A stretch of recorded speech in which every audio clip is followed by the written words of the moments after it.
सत्र जो है हम सबसे संवाद करेंगे। डॉक्टर रविंद्र कानेरी जी हम सबसे बातचीत करें। आईसीटी के जो प्रमुख हैं वो अपनी पीपीटी चलाएं। जी आइए, धन्यवाद।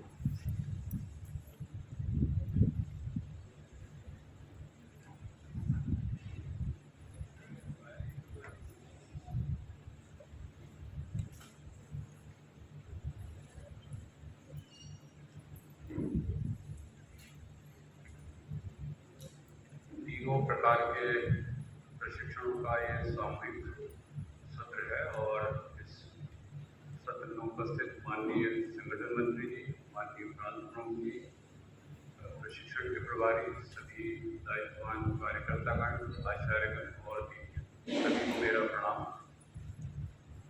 जैसा कि अभी चर्चा हुई है राष्ट्रीय शिक्षा नीति, इस पर यद्यपि हम लोग विगत 2 वर्षों से काफ़ी चर्चा करते रहे हैं, विचार विमर्श करते रहे हैं और आप में से अधिकांश लोगों ने इसमें सहभागिता भी की है, इसका अध्ययन भी किया है।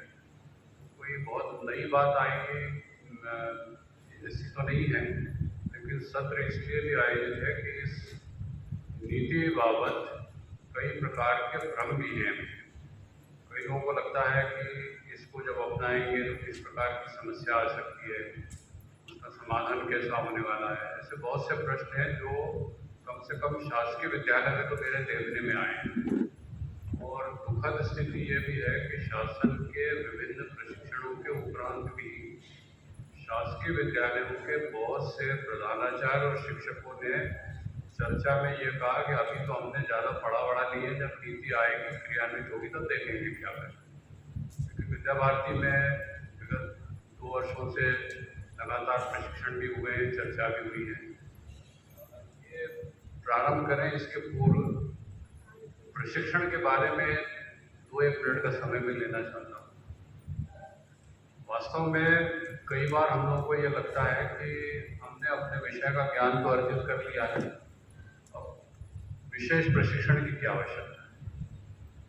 मेरा अपना सोचना ये है, मनोवैज्ञानिक दृष्टिकोण भी यही कहता है कि जरूरी नहीं है कि जिसने अपने विषय को बहुत अच्छा पढ़ लिया हो वो अच्छा शिक्षक भी बन सकता है। ये बिल्कुल जरूरी नहीं, क्योंकि विषय को पढ़ने के बाद उसकी व्याख्या करने की क्षमता आना, भाषा के ऊपर नियंत्रण होना, सरल भाषा का प्रयोग कर पाना, और सामने जो विद्यार्थी हमारे बैठते हैं कक्षा 1 से लेके और 12वीं तक, उनके मानसिक स्तर को देखते हुए किस तरह से विषय को प्रतिपादित किया जाए, ये क्षमता जिसमें आ जाए वो शिक्षक कार्य कर सकता है।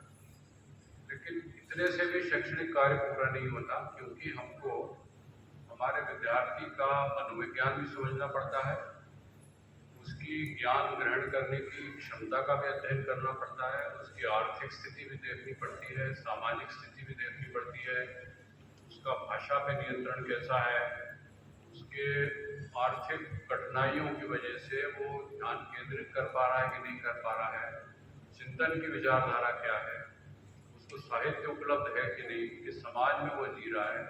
इतनी बातों पर विचार करने के बाद जब हम शैक्षणिक कार्य करते हैं तो हमारे विद्यार्थी से हमारा तालमेल पूरी तरह बैठता है और फिर हम उसे दिशा निर्देश भी दे पाते हैं, समझा भी पाते हैं और स्नेह भी कर पाते हैं। समानता के साथ प्रत्येक विद्यार्थी के हित में जब हम इस तरह का प्रयास करते हैं और तब शिष्य और गुरु का संपर्क जो है, स्नेह संबंध जो है पूरी तरह विकसित होता है और वो विद्यार्थी वर्षों और वर्ष गुरु को याद करता है। इस पूरे व्यवहार को सीखने के लिए ही प्रशिक्षण के आयोजन की आवश्यकता पड़ती है।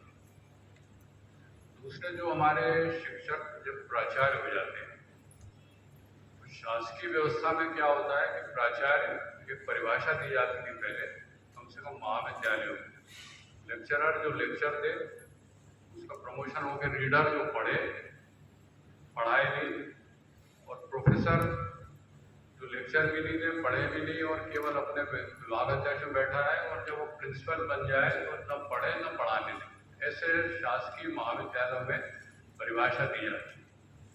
अपने यहाँ जो व्यवस्था है उसमें किसी भी आचार्य को जब प्रधानाचार्य का दायित्व मिलता है तो इसका अर्थ ही ये होता है कि उसमें नेतृत्व के गुण है, नेतृत्व की क्षमता है और वो न केवल अपना स्वयं का विकास करेंगे बल्कि अपने साथ जो अन्य आचार्यगण हैं उनके भी विकास करते हुए उनको भी ऊंचाइयों पे ले जाएंगे।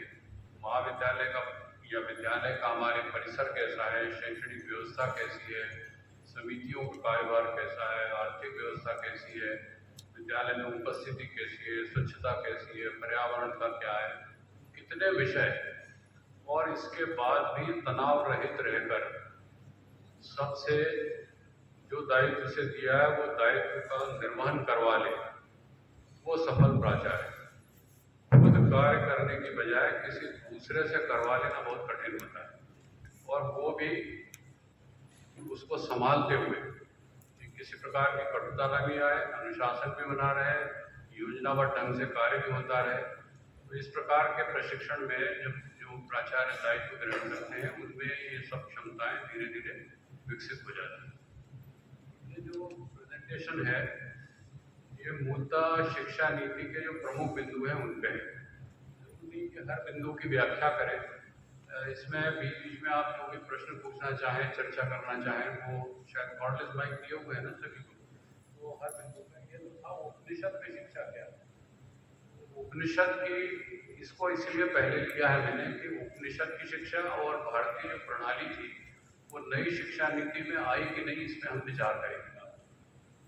गुरुकुल प्रणाली में शिष्य का गुरु के पास बैठना ये सबसे पहले जरूरी था और बैठने से आशा ये है कि उनका जब गुरुकुल में कोई विद्यार्थी जाता था तो वो ऐसा नहीं कि शुल्क देकर चला गया, वो तो वहाँ अध्ययन करने के लिए गया तो वर्षोनुवर्ष गुरु जी के और उनके परिवार के संपर्क में है, घर का जो आश्रम का कामकाज है वो भी कर रहे हैं। ऐसा नहीं कहते थे कि सरकारी नियम लग जाएगा कि इसको श्रम का कार्य क्यों करा दिया। तो आचार्य और गुरु का सानिध्य, पूर्ण सानिध्य, ये पहली व्यवस्था। गुरुमुख से श्रवण, और श्रवण में खास जो ध्यान देते थे कि वो उच्चारण किस प्रकार का है।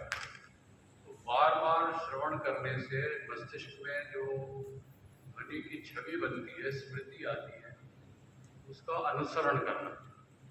और बार बार जब हम चीज़ों को दोहराते हैं, अनुसरण करते हैं, अनुसरण के बाद ये क्रमिक अवस्था है, उच्चारण में शुद्धता आती है, कंठस्थ हो जाते हैं, यहाँ तक तो ठीक हो गया। अब ये सबसे महत्वपूर्ण है चिंतन व मनन।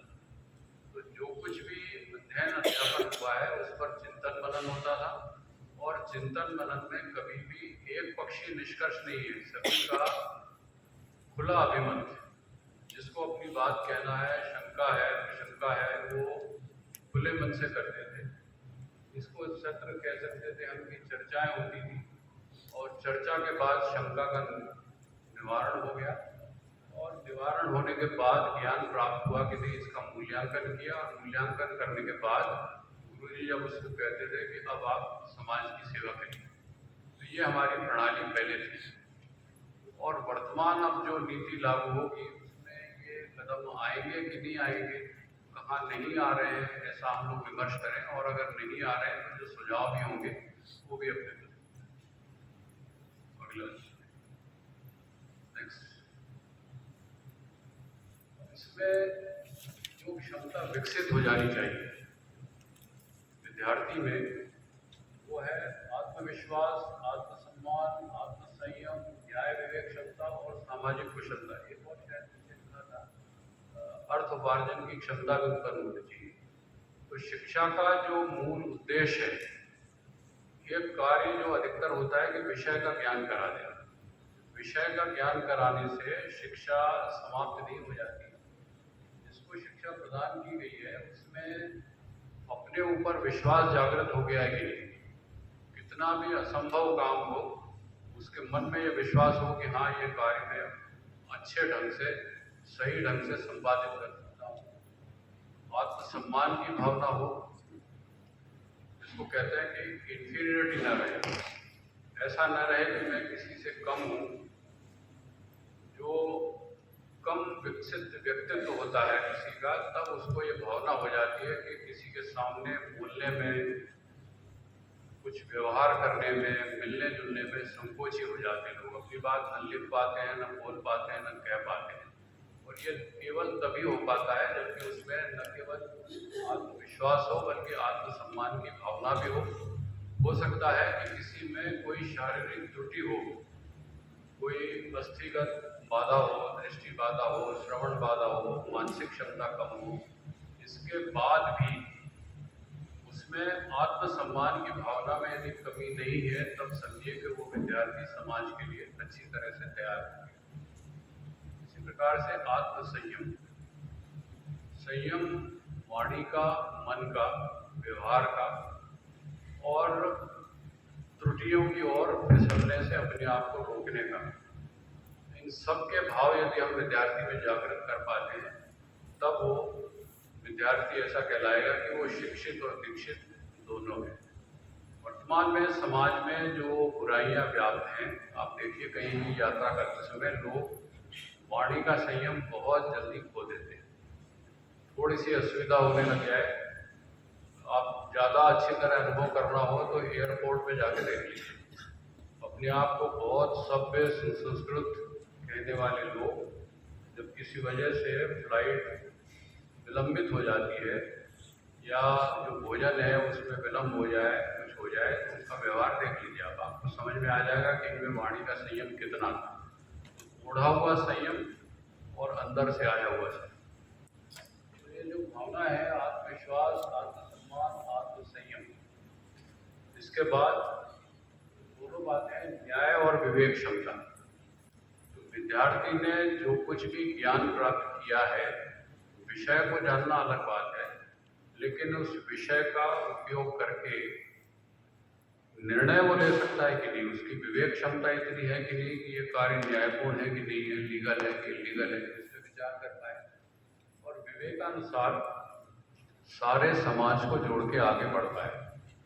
तो हम जब आकलन करते हैं, ये बाद में आएगा कि 360 डिग्री एंगल का मूल्यांकन की बात आ रही है नीति में, तो मुझे लगता है कि हमारे विद्यार्थी में किसी भी शिक्षक को ये देखना चाहिए मूल्यांकन करते समय कि उसमें सत्र के अंत में विषय के साथ साथ ये गुण विकसित हो गए कि नहीं हो गए। अगर ये गुण विकसित हो गए हैं तो वो उपाधि प्राप्त करने योग्य है, और अगर ये नहीं प्राप्त हो पाए हैं तो हम ये कह सकते हैं कि इसने सत्र में शिक्षा प्राप्त करी लेकिन विकसित नहीं हुआ है। ये फर्क हो जाएगा।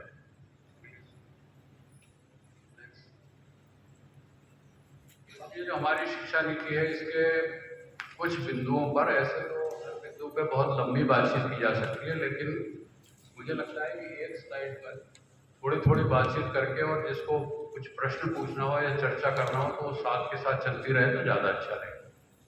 एक एक दो दो लाइन हर एक के बारे में बात करके और फिर मंच को खुला रखेंगे जिसको भी बात कहना हो, इसके बाद अगली स्लाइड पे जाएंगे।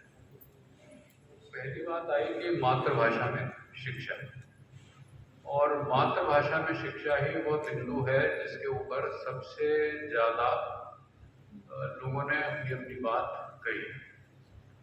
अब ये कहा गया कि प्राथमिक शिक्षा जो है वो मातृभाषा में होना चाहिए, और ये भी कहा गया कि प्रदेश की भाषा, क्षेत्र की भाषा, क्षेत्रीय बोलियाँ, इनमें भी यथासंभव जो हमारा अध्ययन सामग्री है उसको अनुवाद करें, बोलें, और तब हम अपनी बात उन बच्चों को बहुत अच्छे ढंग से समझ पाएंगे। नॉर्थ ईस्ट में जो एक कॉन्क्लेव हुआ था, विद्यार्थी द्वारा आयोजित था, उसमें वहाँ के मंत्री जी ने ये कहा कि हमारे यहाँ तो कम से कम 150 तरह की क्षेत्रीय भाषा है, हर छोटे कबीले की अलग अलग भाषा है, तो हम उसको कैसे करेंगे, क्या करेंगे और कितनी भाषाओं को अपना पाएंगे। दक्षिण भारत में अलग तरह की बात आई।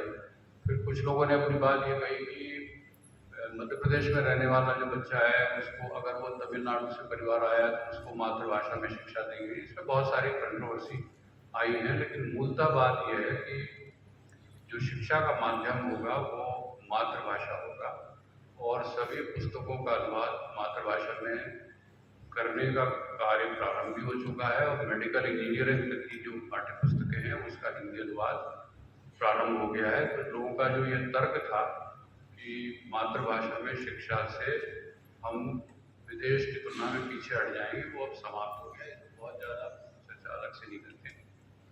शिशु शिक्षा, तो अपने विद्या भारती में तो पहले से शिशु शिक्षा है, लेकिन राष्ट्रीय शिक्षा नीति में शासकीय स्तर पर पहली बार ये बात आई है कि जो विद्यालय में कक्षा प्रथम में बच्चा आता है उसके पहले, मतलब तीसरे वर्ष से लेकर 3, 4, 5 और पहली और दूसरी इनको मिलाकर ये शिशु वर्ग है। और इस शिशु वर्ग में शिक्षा भी हो, मनोविज्ञान भी हो, उसकी आदतें भी हो, सामाजिकता भी हो। बहुत विस्तार में है इसके ऊपर, आपने इसकी चर्चा सुनी भी है। एक एक दो लाइन में जिक्र करना। ये 5+3+3+4 व्यवस्था, इसमें भी बहुत बात हो चुकी है कि 3 साल का बच्चा होने के बाद 3 से 4, 5 और पहली और दूसरी कक्षा ऐसा मिला के 5, फिर कक्षा 3, 4, 5 मिला के +3, फिर 6, 7, 8 मिला के 3 और 9, 10, 11, 12 मिला के 4। तो इस प्रकार इसको 5+3+3+4 व्यवस्था कहा गया है। इस पर भी बात करेंगे। सबसे ज़्यादा बात हम 2 विषयों पर करें, भारत केंद्रित शिक्षा और भारतीय ज्ञान परंपरा। जब शिक्षा नीति पर चर्चा होने लगी और भारत केंद्रित की बात आई, तो बहुत से विद्वजनों ने ये कहा कि भारत केंद्रित मतलब क्या, क्या चाहते हैं आप, भारत केंद्रित मतलब क्या होना चाहिए? क्या हम विदेश के बारे में समझना, विदेशी ज्ञान को पढ़ना, विज्ञान को पढ़ना बंद कर देंगे क्या? ऐसा तो किसी ने कहा नहीं। भारत केंद्रित शिक्षा से शिक्षा नीति में बार बार ये कहा गया कि हमने जो आत्मगौरव खो दिया और हर बात में हम ये मानने लग गए थे कि जो कुछ विदेश से आया है वो सबसे बढ़िया था, और जो कुछ हमारे यहाँ की प्रणाली है वो देशी है। ऐसा देशी शब्द का अर्थ ही हमने ऐसा किया, ये तो देशी है। देशी मतलब व्यर्थ है। अभी भी आप देखिए कि जो हम भूगोल पढ़ते हैं छोटी कक्षाओं में भी, जो महानगरों में, उसमें आपको ऑस्ट्रेलिया का, न्यूजीलैंड का, अमेरिका का भूगोल, अमेरिका का इतिहास, वहाँ की चिंतक, ये तो पढ़ा देंगे। लेकिन भारत का भूगोल है, भारत का इतिहास है, भारत का समाज है, भारत का विज्ञान है, भारत की कृषि है, हमारी अर्थव्यवस्था है, इसके बारे में कोई बहुत ज़्यादा बात नहीं। या भारत की क्या समस्याएं हैं, भारत का उत्थान कैसे होगा, हम अपने आप को स्थापित कैसे करेंगे, सिरमौर कैसे बनाएंगे। तो ये भारत केंद्रित व्यवस्था हमारी शिक्षा व्यवस्था में आनी चाहिए। और इसी दृष्टि से बार बार पूरी राष्ट्रीय शिक्षा नीति में ये कहा गया कि भारत केंद्रित शिक्षा होगी। इस पर फिर जैसा प्रश्न आपका होगा और बात करेंगे। भारतीय ज्ञान परंपरा को भी यही बात है कि हम किसी भी विषय की पुस्तक पढ़ लें, विज्ञान की हो, गणित की हो, अर्थशास्त्र की हो, राजनीति शास्त्र की हो, फिलॉसफी की हो, तो किसी भी भारतीय संदर्भ को हमारे पाठ्य पुस्तकों में समाहित नहीं किया गया है। यहाँ तक कि जब वैदिक गणित की बात करने लगे तो विश्वविद्यालयों ने यह कहा कि वैदिक गणित के स्थान पर इसका कुछ और नाम दे दीजिए। वैदिक गणित नाम देने से कंट्रोवर्सी खड़ी हो जाएगी। हम लोग इतने मतलब अपने आप को क्या कहना चाहिए, इंफीरियरिटी कॉम्प्लेक्स में आ गए हैं कि भारतीय ज्ञान की कोई बात आती है तो उसको हम सप्रमाण में रखें तो भी लोग, भारतीय समाज हमारा अपना समाज उसको स्वीकार करने की स्थिति में नहीं था। तो ये बहुत आवश्यक हो गया है कि भारत में उपलब्ध संस्कृत में जो भी ज्ञान है उसका हिंदी अनुवाद हो, क्षेत्रीय भाषाओं में अनुवाद हो, हमारा साहित्य हो, आयुर्वेद हो, विज्ञान हो, निर्माण कला हो, संगीत कला हो, नाट्य कला हो, चित्रकला हो, इन सभी के जो बेसिक सिद्धांत हैं, उन सिद्धांतों को यदि हम पढ़ेंगे तो किसी भी विदेशी जो ज्ञान उद्भव हुआ है उससे हम कम नहीं पढ़ते। यहाँ तक कि जो थ्योरी ऑफ इवोल्यूशन जिसको लेमार्क ने, डार्विन ने दिया, उसको भी हम पढ़ते हैं। और जो भारत की अवतार हुए उनका क्रम देखते हैं तो उस क्रम में भी पहले मत्स्य आएगा, कूर्म आएगा, नरसिंह आएगा, वामन आएगा। इस तरह धीरे धीरे क्रमिक अवस्थाओं यदि हम देखेंगे तो वो भी थ्योरी ऑफ इवोल्यूशन भी उसमें मिल जाएगी। इससे बहुत सारी पुस्तकें उपलब्ध हैं भारत में ज्ञान परंपरा पर, रामायण में विज्ञान पर, महाभारत में ज्ञान पर, महाभारत में विज्ञान पर, उपनिषद में विज्ञान पर। अब बहुत सी पुस्तकों का हिंदी अनुवाद हो गया है। आप में से, हम में से बहुत से लोगों ने उनको पढ़ी भी है। और प्रयास ये है कि राष्ट्रीय शिक्षा नीति के क्रियान्वयन के समय जो पुस्तकें लिखी जाएंगी उसमें आवश्यक रूप से जो भारतीय ज्ञान परंपरा के संदर्भ हैं उनको जरूर जरूर उल्लेखित किया जाए, जिससे ये स्थापित हो सके केवल यूरोप में, केवल अमेरिका में ही ज्ञान विज्ञान विकसित नहीं हुआ, बल्कि हमारे ऋषि मुनियों ने पूर्वजों ने भी ज्ञान विज्ञान पर बहुत खोज की है।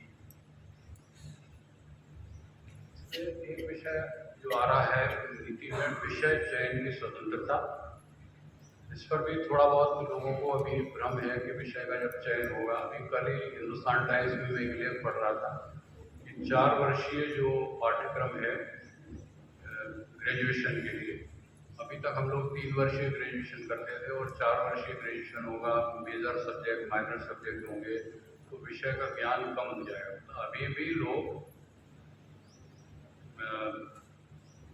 खुले नहीं हैं अपनी बात को गलत ढंग से रखने के लिए, और किसी भी सही नीति के क्रियान्वयन में कैसे रोड़े डाला जाए इसका प्रयास अभी भी कम से कम अंग्रेजी प्रेस तो बहुत करी थी।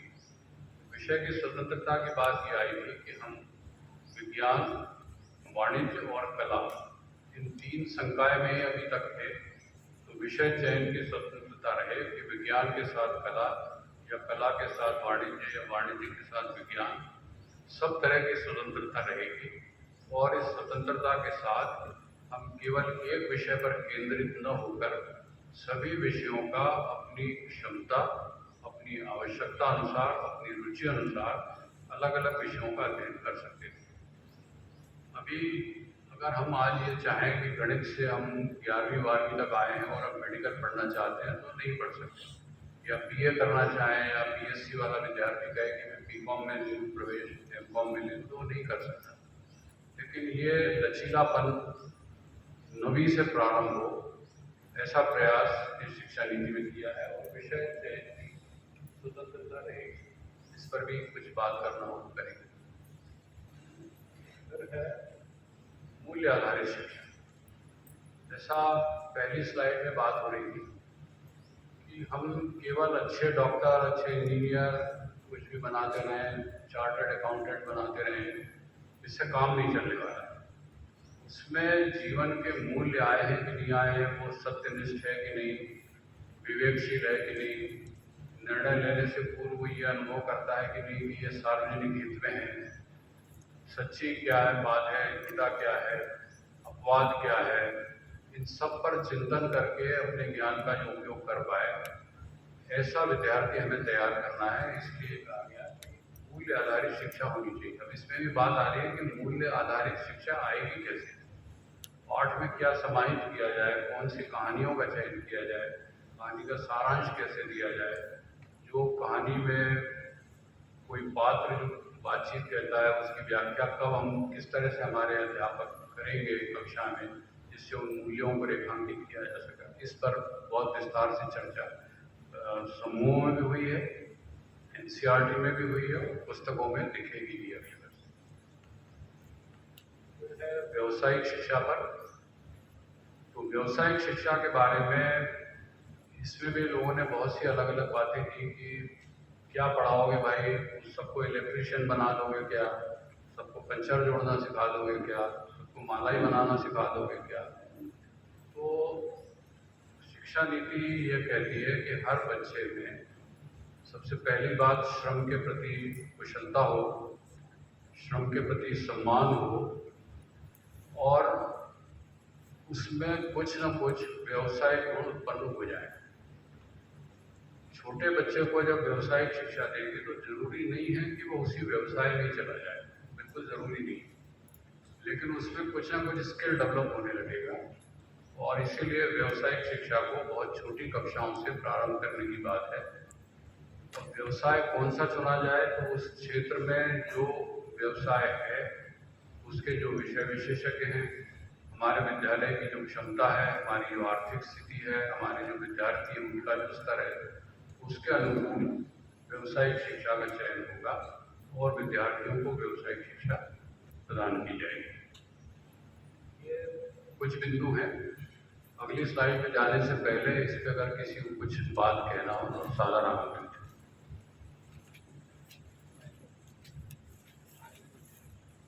इनमें से किसी ने वो भी बात करना।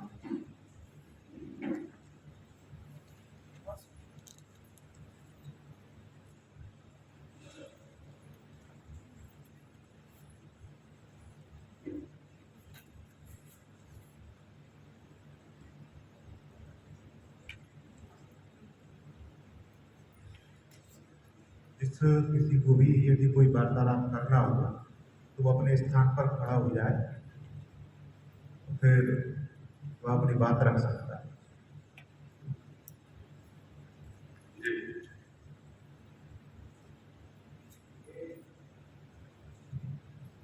नमस्कार।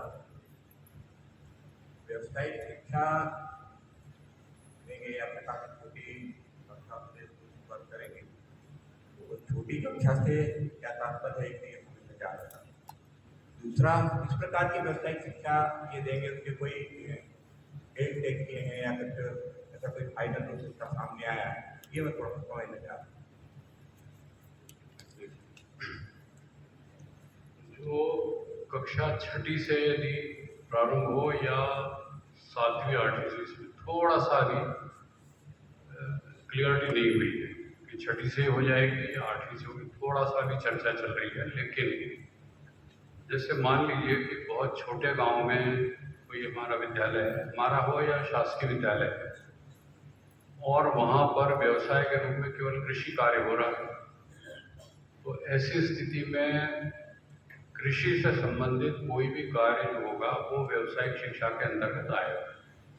अब क्या हो सकता है वो कार्य, और छोटे बच्चे को हम क्या सिखा देंगे उसमें से। तो मान लीजिए कि ये कहा गया कि जो केंचुआ खाद बनाने का काम है, अभी ये व्यवसाय के रूप में पूरी तरह विकसित तो नहीं हुआ है, या रेशम का कीड़ा पालने की जो बात है वो भी प्रशिक्षण के लिए बहुत सुविधा है, लेकिन व्यवसाय के रूप में अभी उन्नत नहीं हो पाए।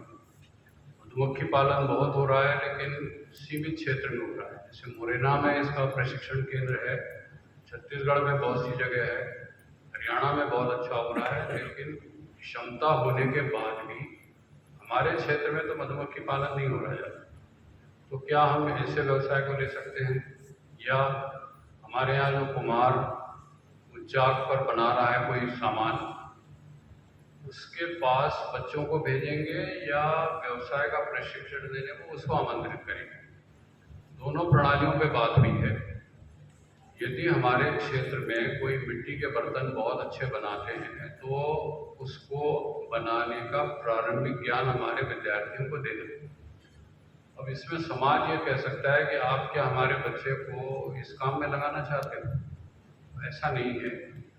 बात केवल ये हो रही है कि जो श्रम का कार्य हमारे समाज में दूसरे लोग करते हैं उसके प्रति एक तो सम्मान आए, दूसरा ये महसूस कराना बच्चे को हर कार्य में स्किल की ज़रूरत पड़ती है। कोई भी कार्य हो आसानी से नहीं होता, उसको सीखना पड़ता है, उस पर कमांड करनी पड़ती है, और व्यवसाय करने के लिए केवल निर्माण करने से काम नहीं हो जाता, बल्कि उसके बहुत सारे प्रोसेसिंग है, उसकी कलरिंग होती है, मार्केटिंग होती है, बहुत सी चीज़ें आएंगी। अब इस छोटे बच्चे को कहाँ से सिखा देंगे हम।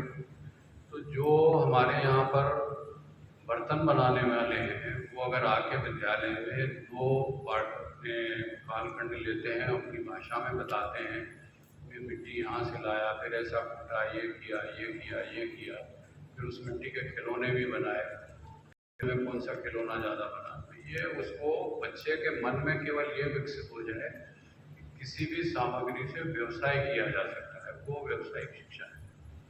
बहुत छोटे विद्यालय में ये बात आ रही है। अब बड़े से बड़े स्तर में जनरली क्या कहते हैं हम लोग कि व्यावसायिक शिक्षा मतलब कंप्यूटर पढ़ा दो। अब लाखों करोड़ों लोग कंप्यूटर पे काम करना सीख जाएंगे तो उससे कोई व्यवसाय नहीं बनने वाला है। उसका उसका हार्डवेयर का अलग होगा, सॉफ्टवेयर का अलग होगा, रिपेयरिंग का अलग होगा। बहुत क्षेत्र हैं। फोटोग्राफी हो सकती है, वीडियोग्राफी हो सकती है, एडिटिंग हो सकती है, जो अभी यूट्यूब पे वीडियो बन रहे हैं उनकी क्वालिटी पे काम हो सकता है। लाखों अलग अलग क्षेत्र हैं और इसके जो प्रशिक्षित लोग हैं वो हर जगह कुछ ना कुछ तो मिल ही जाते हैं। बहुत छोटा उदाहरण लें कि जो एक टेली प्रोग्राम आया था उससे हमारे यहाँ लोग आजकल वो वही चौपड़े लिखने लगे। उस पर काम करने वाले लोग नहीं मिल रहे, जबकि वो इतना सरल है। एक और उदाहरण मैं देता हूँ कि बहुत सी विदेशी कंपनियां ये कह रही हैं कि भारत की भी कंपनियां और विदेश की भी कंपनियां, उनको ऐसे व्यक्तियों की ज़रूरत भी पड़ती है कि जो अपना अपना काम करते करते अतिरिक्त समय में हमारा डाटा फीड कर दे केवल, या जो डाटा है उसको थोड़ा सा प्रोसेस कर दे। बहुत लिमिटेड स्किल की ज़रूरत पड़ती है उसके लिए। कोई ज़रूरी नहीं कि उसके पास बी की उपाधि हो। बहुत सी कंपनियां ये कहती हैं कि 8वीं पास 10वीं पास जो बच्चा है उसमें केवल इतनी स्किल हो कि ये काम कर दे, प्रोसेस कर दे, तो भी उसको इंडस्ट्री में जगह मिल जाती है। यहाँ तक कि एक और नया क्षेत्र जो खुल गया है शिक्षण का। इंग्लैंड में, ऑस्ट्रेलिया में, अमेरिका में शिक्षक के लिए कोई मिल नहीं रहे लोग, और ट्यूशन पढ़ाने की जो प्रणाली थी वहाँ पे, उसके लिए भारतीय लोग आजकल पढ़ा रहे हैं, ऑनलाइन क्लासेस ले रहे हैं। तो सुबह 3 बजे उठ के इस प्रकार का काम चल रहा है। तो ये व्यावसायिक शिक्षा किस स्तर की होगी, ये विद्यालय की स्थिति, वहाँ पर उपलब्ध संसाधन, वहाँ पे अध्ययन अध्यापन कराने वाले व्यक्ति कौन हमें उपलब्ध होंगे, और जो विद्यार्थी है उसकी ग्रेस्पिंग पावर क्या होगी, इसके ऊपर निर्भर करेगा। ये भी कहा गया है कि व्यावसायिक शिक्षा के बाद वो अपने जो ITI है लोकल, ITI या पॉलिटेक्निक, उनसे भी टाई अप किया जाए। और ITI में जो ट्रेड चलते हैं, इलेक्ट्रीशियन के हैं, वायरिंग के हैं, या फिटिंग के हैं, मेटलर्जी वाले काम हैं, उनका भी प्रशिक्षण दिया जा सकता है। तो ये व्यावसायिक शिक्षा हो। और इसका आशय कदापि ये नहीं होगा कि जो व्यावसायिक शिक्षा उसको देगी वो सबके सब उसी व्यवसाय में चले ही जाएंगे। केवल प्रारंभिक रूप से स्किल डेवलप करने के बाद अपने आप उसकी रुचि जागृत होगी, वो उच्च श्रेणी के जो व्यावसायिक शिक्षा है उसमें जाने के प्रति उसका रुझान बढ़ जाएगा। ये न होने के कारण ही आज का जो विद्यार्थी है हमारा, वो BSc MSc करने के बाद पूछता है कि अब मैं करूँ क्या आगे, मेरी डिग्री तो ले लिया, मेरे को आता तो कुछ भी नहीं। तो ये ना रह जाए, इसलिए ज़रूरी है कि उसके पास कुछ न कुछ व्यावसायिक ज्ञान हो और वो धीरे धीरे क्रमिक सीखता जाए। जिससे मुझे लगता है कि हमारे जो पुरानी परंपरा थी कि जो व्यवसाय हमारे थे उसमें बच्चा अपने घर पे कार्य करते करते सीख जाता है। अब हमने ये किया कि उसको अपना व्यवसाय भी नहीं करने दिया और दूसरा व्यवसाय भी नहीं सीखने दिया। और 12वीं पास जब करने के बाद उनमें से कुछ लोग महाविद्यालय में गए, बाकी के घर आ गए। न वो खेती के काम के रहे, न व्यवसाय करने के काम के रहे, और न ही ज्ञान प्राप्त करने के काम के। तो बेरोजगारों की, अर्ध शिक्षित लोगों की बड़ी फौज खड़ी न हो, इसके लिए व्यावसायिक शिक्षा का प्रावधान किया गया। तो अगर इस पर कोई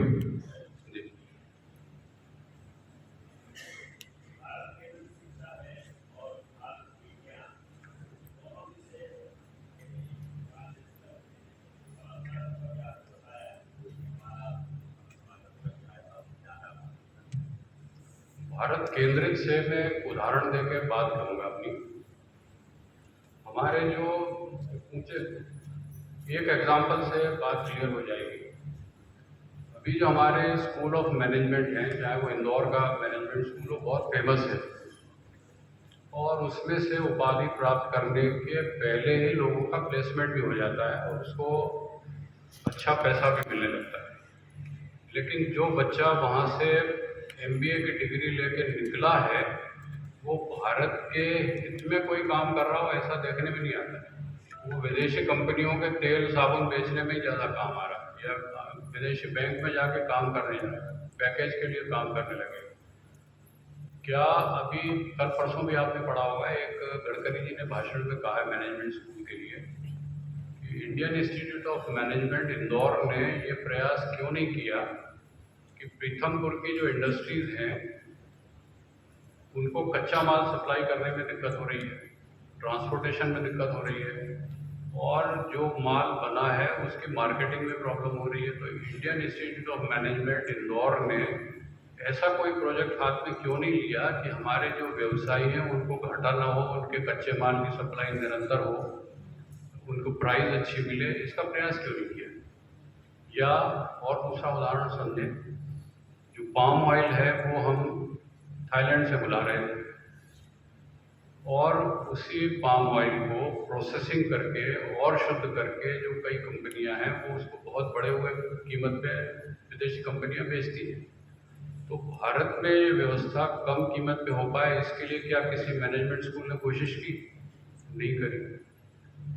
दूसरा हम देखें कि डीआरडीओ में अभी ये बात हो रही है कि हमारे जो रक्षा के उत्पाद हैं वो सभी भारत के होना चाहिए, ये अब कह रहे हैं ना। तो हमारे जो आईआईटी हैं इनको तो 70 साल हो गए, तो इन 70 साल में इन आईआईटी में तकनीकी ज्ञान की तो कमी नहीं थी, तो इन्होंने ऐसी तकनीक क्यों नहीं विकसित की कि भाई हमको ऐसा मेटल चाहिए जो इतने इतने टेम्परेचर पे ना पिघले।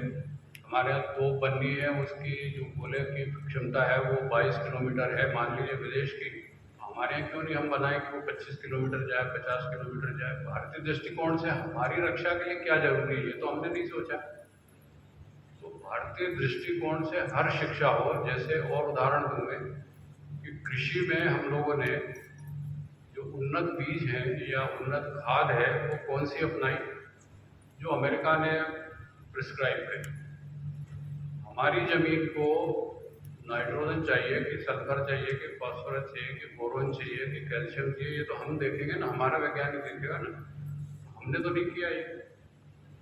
तो दृष्टि ये होनी चाहिए कि शिक्षा प्राप्त करने के बाद जो विद्यार्थी तैयार हो वो भारत के विकास में योगदान दे पाएगा कि नहीं? मैंने प्लेटो सुकरात को खूब पढ़ लिया और उसके जो ज्ञान था उसको पढ़ लिया, उनका पॉलिटिकल सिस्टम पढ़ लिया, लेकिन भारतीय जो पंचायत व्यवस्था है उसको सुधार के लिए मैंने कुछ नहीं किया, तो मेरा प्लेटो पढ़ने का उद्देश्य क्या है? बेकार है मेरे लिए।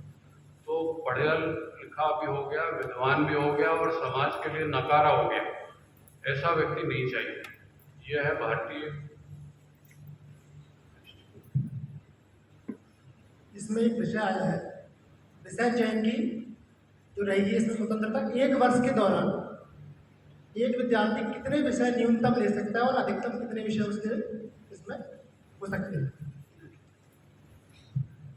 जो 9वीं कक्षा से अभी जो विषय चयन होता है वो इस प्रकार का है हमारा कि विज्ञान पढ़ेगा कि कला पढ़ेगा कि कॉमर्स पढ़ेगा। अब इसमें कंसेप्ट इस प्रकार का है कि मेजर माइनर विषय, प्रमुख विषय और सहायक विषय। जैसे मान लीजिए कि 9वीं में हमारे यहाँ अभी जो चलता होगा विज्ञान होगा, गणित होगा और हिंदी अंग्रेजी है, संस्कृत है, और अगर विज्ञान नहीं पढ़ रहे हैं तो कॉमर्स पढ़ रहे हैं, इस तरह की व्यवस्था है।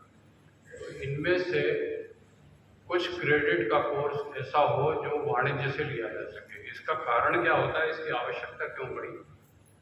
देखिए, आज एज ए प्रोफेसर भी मुझे 40 साल हो गए, लेकिन मुझे ये कोई पूछे कि शेयर की कीमत कैसे घटती है, कैसे बढ़ती है, शेयर मार्केट में इन्वेस्ट कैसे करना, या बैंक के शेयर लेना, या वो जो एनईपी क्या बोलते हैं उसको, उसमें जाना, ये मेरे को नहीं आता, क्योंकि कॉमर्स क्या चीज़ है ये मुझे पता ही नहीं है। प्राचार्य बनने के बाद मुझे ये पूछना पड़ा हेड क्लर्क से कि ये डेबिट क्रेडिट क्या इधर लिखते हैं कि इधर लिखते हैं, क्योंकि मैंने तो नहीं पढ़ा था। तो इतना अज्ञान तो रहा है हमें कि कॉमर्स के बारे में हमको कुछ नहीं पड़ा। और वाणिज्य के बिना समाज और जीवन चलता नहीं, व्यवसाय के बिना समाज नहीं चलता। तो जब हमने विद्यार्थी को व्यवसाय में डाला तो उसको विज्ञान नहीं पढ़ने दिया, विज्ञान पढ़ने दिया तो मानविकी नहीं पढ़ने दी।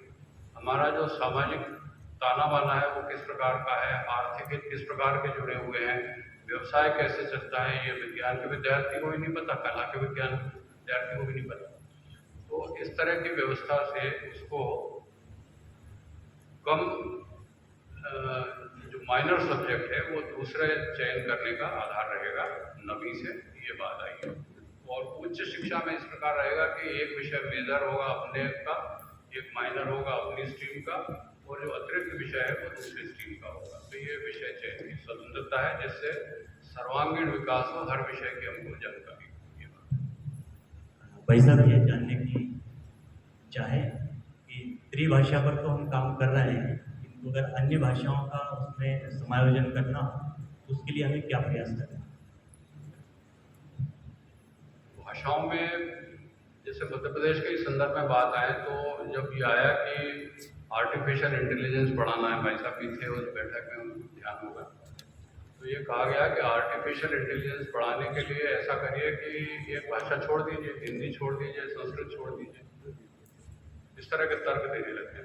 अभी जो त्रिभाषा फॉर्मूला है उसमें हिंदी, इंग्लिश, संस्कृत तो है ही, लेकिन नीतिगत ये कहा गया है कि अतिरिक्त रूप से हम दक्षिण भारत की भाषा सीखें या विदेशी भाषा सीखें, और इन भाषाओं को सिखाने के लिए जैसी बात होती है तो लोग कहते हैं कि इनको अध्यापन कराने वाले कहाँ से आएंगे, इसका समय क्या रहेगा, सामग्री कहाँ पे मिलेगी, बहुत सारी बातें आती हैं।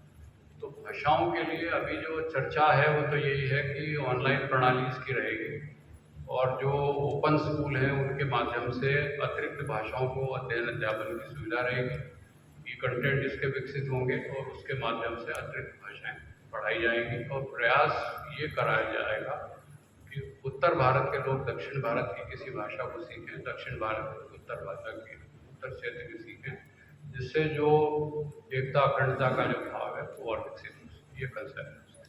इसके साथ विदेशी भाषा के रूप में इंग्लिश तो हमारे यहाँ काफ़ी लोग बोल लेते हैं, समझ लेते हैं, लेकिन फ्रांसीसी नहीं समझ पाते, कोरियन नहीं समझ पाते, चीनी नहीं समझ पाते, जो अन्य भाषाएं जापानी अपनी नहीं है, तो इनके प्रशिक्षण की भी व्यवस्था रहे, जिससे हर तरफ से ज्ञान आए भी और यहाँ का ज्ञान वहाँ जाए। मैं समझता हूँ कि इस विषय पे और तो कोई बात नहीं कहना किसी को। विषय चयन की स्वतंत्रता की बात जब आपने कही है, तो आज वर्तमान में जो प्रतियोगी परीक्षाओं की दृष्टि से जब JEE mains, JEE advance NEET हो रहा है, इसके लिए साइंस स्ट्रीम विद्यार्थी उसको ले पाएगा, तो विषयों के चयन के बाद क्या प्रतियोगी परीक्षाओं की जो पद्धति है इसमें कोई परिवर्तन होगा क्या?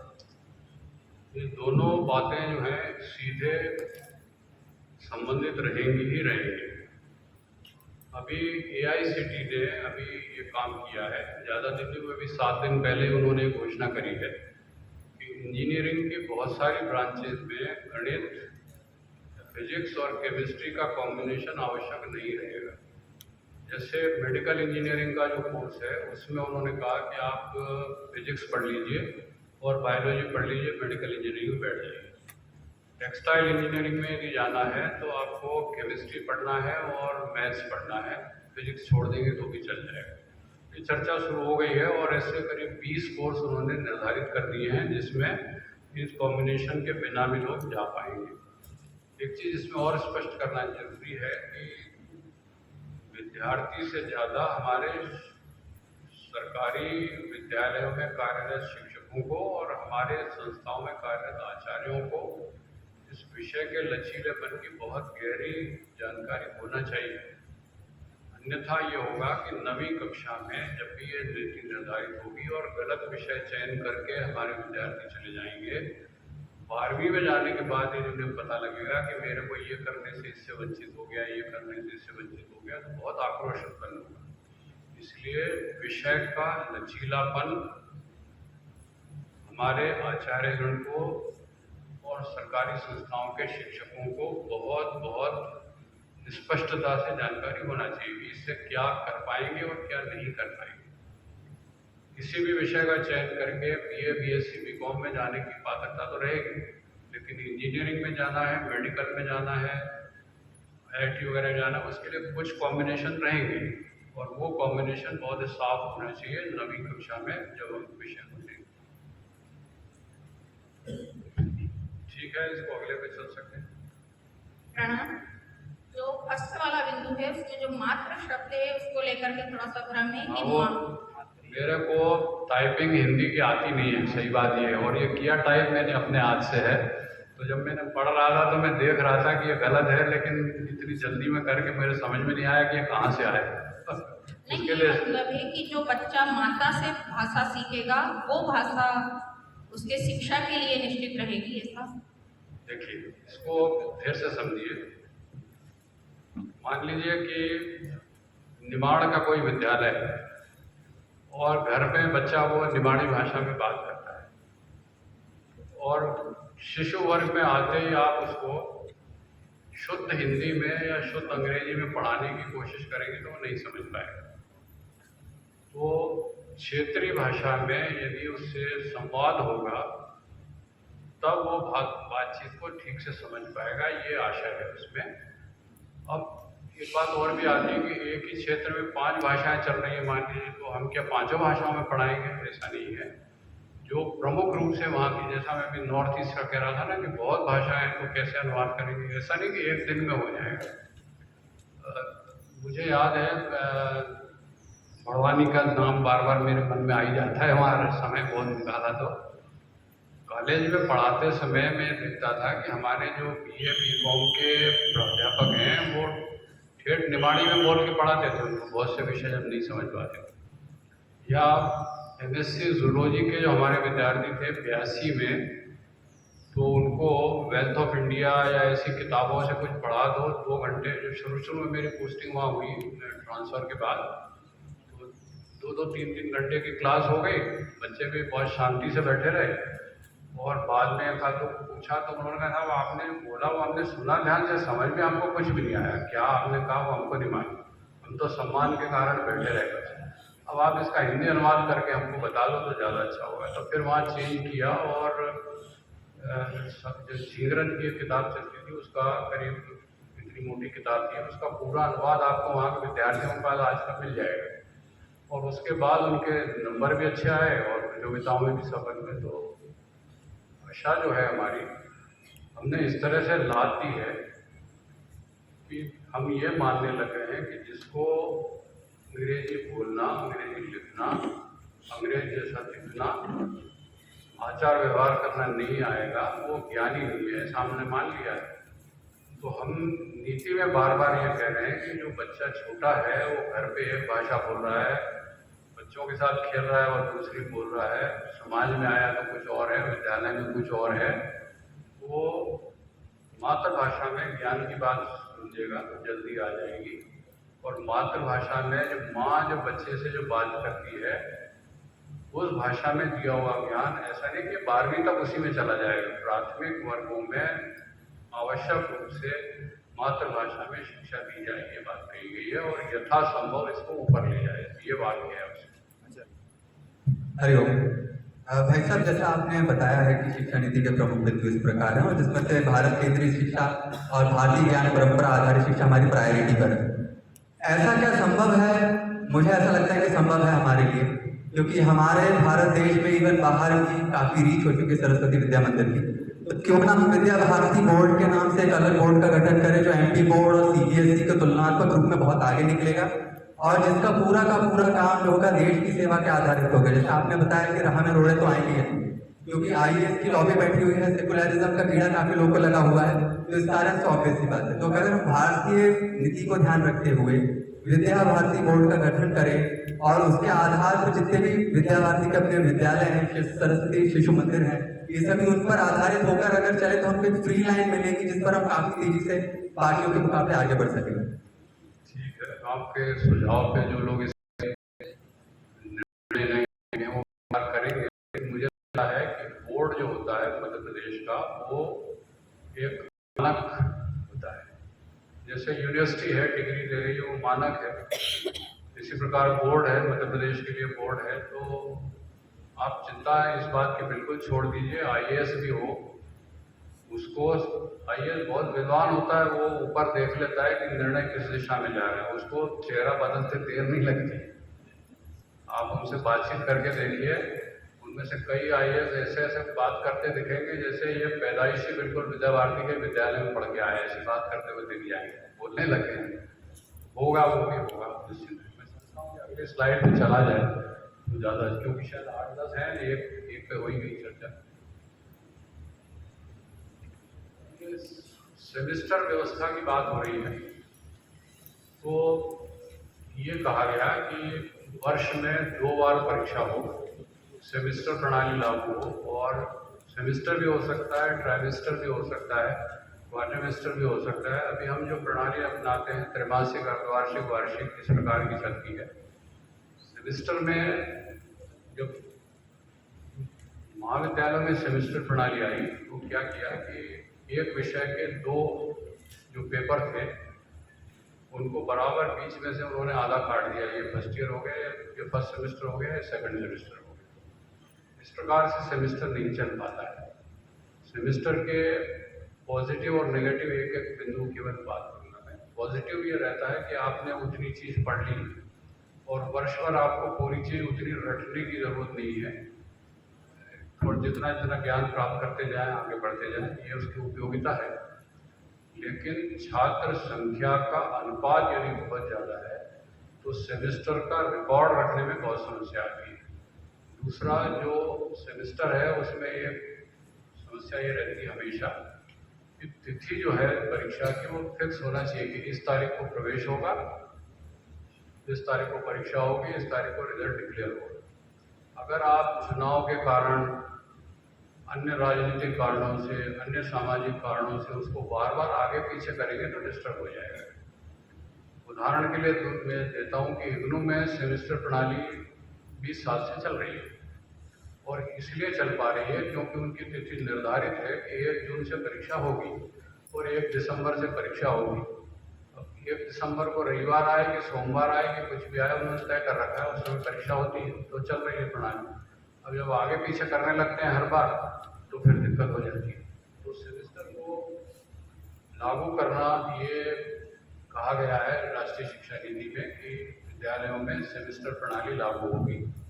हो सकता है कि अगले ही वर्ष से लागू ना हो पाए, क्योंकि अभी जो ध्यान है वो है शिशु वर्ग में पहले हो जाए, या जो एंट्री लेवल है, एंट्री लेवल से आशा है कि शिशु वर्ग में आ जाए, इधर पहली कक्षा में आ जाए, इधर आपकी छठी में आ जाए और 9वीं में आ जाए, और फिर धीरे धीरे छठी वाला 7वीं में, 9वीं वाला 10वीं में जाएगा तो प्रणाली लागू होती जाएगी। तो सेमेस्टर को लागू करना है ऐसा नीति में कहा गया है। कहा गया है अनुभव आधारित शिक्षण, इस पर भी में से अधिकांश लोग काफ़ी जानते हैं कि जो शिक्षा की व्यवस्था है उसमें बच्चे को ये कहा जाए कि आप इसका अध्ययन अध्यापन करिए, और इससे जुड़ी हुई जो बातें हैं वो अपने आप आपके मन में उभरना चाहिए। कोई भी सिद्धांत यदि हम समझा रहे हैं तो इस सिद्धांत को केवल पढ़ने से काम नहीं होगा, इस सिद्धांत का उपयोग क्या है, इम्प्लीमेंटेशन क्या है, कब ये सिद्धांत फेल हो जाता है, सिद्धांत की उत्पत्ति कैसे हुई, इसका दैनिक जीवन में क्या उपयोग है, ये सब बातें तब आ पाती हैं जबकि विद्यार्थी बहुत ध्यान से उसको न केवल सुने, विचार करे, बल्कि इन्वॉल्व हो। और इन्वॉल्वमेंट के लिए जरूरी रहता है कि हर विद्यार्थी का उसमें पार्टिसिपेशन हो। तो पढ़ाते समय किस तरह की प्रणाली अपनाई जाए, जैसे अभी हम विद्यालय में ये देखते हैं कि पार्टिसिपेशन के नाम पे ज़्यादा से ज़्यादा हम लोग क्या कराते थे, कम से कम जब हम लोगों ने पढ़ा तब तो यही देखा था कि किसी एक बच्चे को पाठ पढ़ने के लिए बोल दिया विज्ञान का या जो भी पढ़ा कि इसको पढ़ो, और दूसरे को कहते थे इसका बताओ भाई इस शब्द का अर्थ क्या है, इस शब्द का अर्थ क्या है। इतना ही तो इन्वॉल्वमेंट होता था। लेकिन अनुभवजन्य पे ये कहा जा रहा है कि किसी सिद्धांत को पढ़ाने के लिए जो छोटे मोटे उपकरण लगेंगे, जो शिक्षक है वो केवल मार्गदर्शक के रूप में अलग बैठेगा, और 4 विद्यार्थियों का एक समूह बनाया, उनको कहा कि भाई ये चुंबक के सिद्धांत, चुंबक बनाने का तरीका बताओ। तो वो मॉडल बनाएंगे, उसको पढ़ाएंगे, एक क्लास जैसी आयोजित करेंगे, बच्चे प्रश्न पूछेंगे, उत्तर पूछेंगे, सिद्धांत क्या है, उपयोग क्या है, ये क्या हुआ, क्या नहीं हुआ, ये सारी बातें मंच जैसे बना के करी जाएंगी, और जो बाकी बच्चे हैं उसको देख के समझ पाएंगे। फिर टीम बदल जाएगी, दूसरे विषय को दिया जाएगा। इस तरह की अनुभवजन्य शिक्षा होगी, तो इससे ज़्यादा लोगों का पार्टिसिपेशन होता है, क्रिटिकल थिंकिंग बढ़ती है, और सिद्धांत पढ़ के उसकी उपयोगिता क्या है। जैसे पारदर्शी वो जो था कि भाई सिंपल मिरर से जो आपाती किरणें हैं वो वापस जब जाएंगी 90 डिग्री पे मुड़ जाएंगी। अब ये सिद्धांत पढ़ लिया, अब इसको पढ़ने से उपयोग क्या होगा, जीवन में कहाँ कहाँ इसका उपयोग हो रहा है, ये ढूंढ के लाओ और फिर बताओ, तब वो ज़्यादा उपयोगी होगा। इस तरह की अनुभवजन्य शिक्षा है, इसके लिए विशेष प्रशिक्षण भी देना पड़ेंगे, क्योंकि एकदम से हर व्यक्ति इतना प्रशिक्षित हो जाए कि अनुभवजन्य शिक्षा करने लगे, ये जरूरी नहीं है। तो इसके लिए शासन स्तर पर भी और अन्य वर्ग में भी प्रशिक्षण की व्यवस्था की जाए। कला की संलग्नता, तो कला की संलग्नता पे बात ये हो रही है कि जितनी तरह की कलाएं हैं उन सबको शैक्षणिक व्यवस्था में कैसे लाया जाए। जिन्होंने इसके ऊपर कार्यशालाएं देखी होंगी उन्होंने देखा होगा कि पेंटिंग की यदि बात होती है तो रंग की उत्पत्ति, रंग का संयोजन, कौन से दो रंग कंट्रास्ट दिखेंगे, कौन से मिलते जुलते दिखेंगे, कितनी आंखों पे ज्योति जाएगी, उसमें विज्ञान भी जुड़े और कला भी जुड़े। तो पेंटिंग के साथ साइंस कैसे इन्वॉल्व होती है, या मॉडल जब हम बनाते हैं, आकृतियाँ बनाते हैं, मूर्ति बनाते हैं, तो हर मूर्ति का एक स्टैंडर्ड अनुपात होता है। जैसे बायोलॉजिकली हम ये भी देखें कि अपने लिए तो नहीं संकेत है, कला को हर विषय में जोड़ के और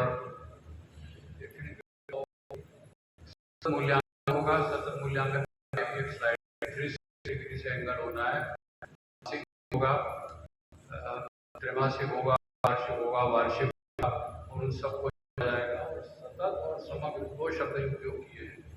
सतत मूल्यांकन जो है वो वर्ष भर चलना है, और समग्र मूल्यांकन ये है कि विद्यार्थी की केवल ज्ञान नहीं नापना है, बल्कि उसने खेलकूद प्रतियोगिता में कितना सहभागिता की, उसकी कलाओं में कितनी रुचि है, सामाजिक इसमें कितनी रुचि है, और उसका सामान्य व्यवहार कैसा है, शिविर में कैसा व्यवहार रहा, विद्यालय में कैसा व्यवहार रहा, नेतृत्व क्षमता है कि नहीं। इन सब बातों को जोड़ के ये दो पॉइंट हैं, सतत मूल्यांकन और समग्र मूल्यांकन। शिक्षण में तकनीक का प्रयोग, इस पर भी आपकी बहुत सारी बातें होंगी कि तकनीक कहाँ, इस पर फुल स्लाइड भी है, आगे समय होगा तो बात करेंगे। एक संकुल निर्माण की बात है कि विद्यालयों का संकुल होगा और संकुल में शिक्षकों को एक स्थान से दूसरे स्थान पर अपने अपने विषय को अध्ययन अध्यापन करने की जाने की आवश्यकता पड़ सकती है। अभी जो नीतिगत बात है कि संकुल में शासकीय व्यवस्था में ज़्यादा बात हुई है कि जो एक विद्यालय होगा प्रमुख, उसके अंतर्गत सारे विद्यालय होंगे, प्रशासकीय व्यवस्था के लिए नहीं, लेकिन एक विद्यालय में जो पारंगत हैं, किसी विषय के ज्ञाता हैं, उनको दूसरे विद्यालय में आवश्यकता अनुसार कक्षाएं लेने भेजा जा सकेगा।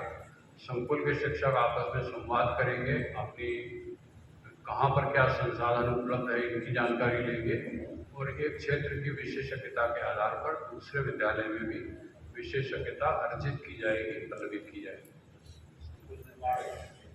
शिक्षा में समाज का योगदान पे बात है कि अभी जो शासकीय विद्यालय है उसमें समाज की कोई भूमिका नहीं है। बहुत समितियां बनी हुई हैं जो वहाँ कभी कभार भूले भट के आ जाती हैं। हमारे विद्यालयों में समितियां हैं, समाज के लोग हैं जो विद्यालय की गतिविधि को संचालित भी करती हैं, आवश्यकता अनुसार मार्गदर्शन भी करती हैं। तो नीतिगत ये कहा गया कि विद्यालय और समाज ये जो एक दूसरे से कट गए हैं, समाज का कोई व्यक्ति विद्यालय में नहीं आता, कम से कम शासकीय विद्यालय में तो बिल्कुल नहीं आता, और आ भी जाए तो उसको तब तक अच्छी तरह हम बातचीत नहीं करते जब तक कि वो या तो किसी बड़े पद पे हो या वो विद्यालय को व्यवहार कर देखा गया। तो समाज क्या चाहता है, उसकी क्या समस्याएं हैं, विद्यालय का समाज पे असर पड़ रहा है कि नहीं पड़ रहा, उस परिसर के अच्छे भाव समाज में जा रहे हैं कि नहीं जा रहे, आर्थिक जरूरत विद्यालय की वो समाज दे पा रहे हैं, इससे बहुत सी बातें समाज के योगदान में की जाएंगी। तो अगर वो विस्तृत संकेत है तो मैं अपनी बात समाप्त करता हूँ और अगला समय पर चर्चा करेंगे। धन्यवाद।